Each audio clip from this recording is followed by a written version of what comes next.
அனைவருக்கும் வணக்கம். இன்று சத்துணவு ஸ்பெஷல் வந்து கொண்டக்கடலை புளிக்குழம்பு தக்காளி மசாலா முட்டை ரெடி ஆகிட்டு இருக்கு. பாருங்கள், வாங்க பார்க்கலாம். ஆகிட்டு இருக்கு, முட்டை வெந்துட்டு இருக்கு.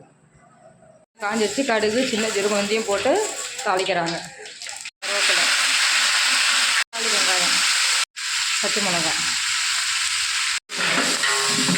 கிளறோம். வெங்காயம், தக்காளி, பச்சை மிளகாய், கருவேப்பிலாம் போட்டு தூள் 1 ஸ்பூனு, 2 ஸ்பூன் மஞ்சத்தூள், தனி மிளகாத்தூள் 2 ஸ்பூனு, குழம்பு பொடி 2 ஸ்பூன் போடுங்க.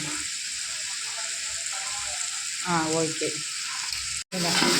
மசாலாம் போட்டு வெங்காயம் தக்காளி கிண்டி அதுக்கப்புறம் காய் போட்டால் நல்லாயிருக்கும்.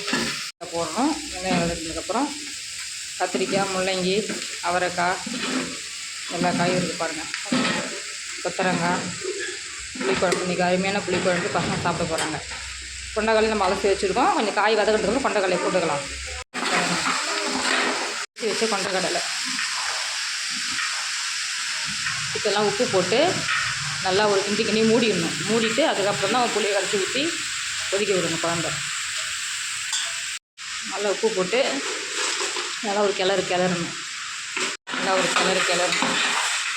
கம்ம புளிக்குழம்பு பசங்க மதியானம் சாப்பிடுவாங்க. வாங்க எங்கள் சத்துணவில் சாப்பிடலாம். கொண்டக்கடலை புளிக்குழம்பு, தக்காளி மசாலா முட்டை, சாதம் அருமையான.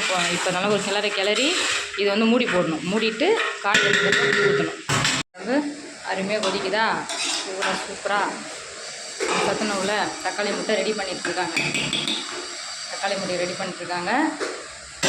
கொண்டக்கடலை குழம்பு கொதிக்குது. இதில் சூப்பராக கொதிக்குது பாருங்கள். வாங்க மதியம் சாப்பிட்லாம்.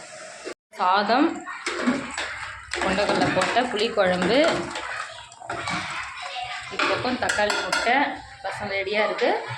பசங்க இப்போ சாப்பிட போகிறாங்க.